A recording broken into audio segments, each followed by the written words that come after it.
ഒരു 10-20 വർഷം മുമ്പ് ഇന്ത്യ, 20 ഒരു 10-30 വർഷം മുമ്പ് ഇന്ത്യ ഫുട്ബോളിൽ സിംഗപ്പൂരിനെ പരാജയപ്പെടുത്തി എന്ന് പറഞ്ഞാൽ അത്ര വലിയ വാർത്തയൊന്നുമല്ല. നമുക്ക് സിംഗപ്പൂരിനെയൊക്കെ അടിക്കാൻ പറ്റുമായിരുന്നു. പക്ഷേ കഴിഞ്ഞ ഒരു 3-4 വർഷത്തെ കണക്കെടുത്ത് നോക്കിയിട്ട് ഇന്ത്യ സിംഗപ്പൂരിനെ പരാജയപ്പെടുത്തി എന്ന് പറഞ്ഞു കഴിഞ്ഞാൽ നടക്കത്തില്ല. സിംഗപ്പൂർ ഇപ്പം നമ്മളെ അപേക്ഷിച്ച് നോക്കുമ്പോൾ ഇത്തിരി മുറ്റി ടീമായിട്ട് നമുക്ക് തോന്നും. പക്ഷേ നമ്മുടെ അണ്ടർ-20 കളിക്കുന്ന മഹേഷ് ഗൗലിയുടെ കീഴിലെ പിള്ളേര് എതിരില്ലാത്ത 3 ഗോളുകൾക്കൊരു ക്ലോസ് ഡോർ മാച്ചിൽ സിംഗപ്പൂരിനെ പരാജയപ്പെടുത്തി.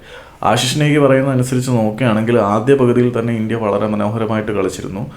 3 ഗോളിന് ആദ്യ പകുതിയിൽ തന്നെ ലീഡ് എടുക്കേണ്ടതായിരുന്നു. പക്ഷേ ഇഞ്ചുറി ടൈമിൽ ഋഷിയിലൂടെ ഒരു ഗോൾ നേടാൻ മാത്രമേ ഇന്ത്യക്ക് കഴിഞ്ഞിട്ടുള്ളായിരുന്നു. പിന്നെ രണ്ടാമത്തെ പകുതിയിലേക്ക് വന്നപ്പോൾ ഷാമി ഒരു ഗോളും കൂടി നേടി. അങ്ങനെ റോമിയും ഷാമിയും 2 ഗോളുകൾ നേടി. പിന്നെ ഒരു ഓൺ ഗോളും കൂടെ നേടി 3-0 എന്ന സ്കോറിന് ഇന്ത്യ സിംഗപ്പൂരിനെ പരാജയപ്പെടുത്തിയെന്ന് ആശിഷ് നേഗി റിപ്പോർട്ട് ചെയ്തിട്ടുണ്ട്. Close door മാച്ചാണ്.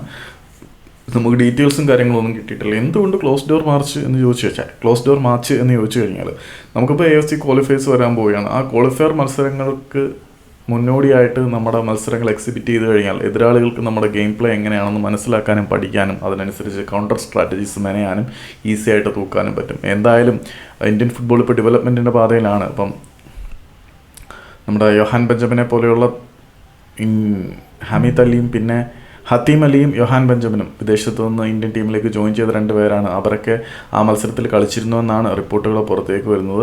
അപ്പം നമ്മൾ ഏറെ പ്രിപ്പറേഷനോടുകൂടി ഒരു ടീമിനെ കൊണ്ടുവരുമ്പം അവരുടെ മത്സരങ്ങൾ അല്ലെങ്കിൽ നമ്മുടെ സ്ട്രാറ്റജീസ്, തന്ത്രങ്ങൾ മറ്റുള്ളവർക്ക് മുന്നിൽ ഡിസ്പ്ലേ ചെയ്യുന്നത് യഥാർത്ഥ പോരാട്ടത്തിൽ മതിയല്ലോ.